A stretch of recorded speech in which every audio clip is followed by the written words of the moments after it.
wasiirka wasaaradda arrimaha guduhu gaadhay degmada Xariirad halkaasi oo dhinacyadii dhibaatadu dhaxtil dhinac kastaba uu dhankooda ula qaatay kulamo gooni ah kuwaasi oo wasiirku guula ka gaadhay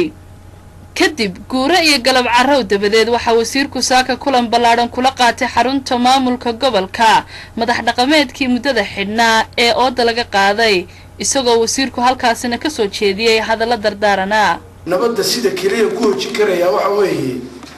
cidii wax kaysay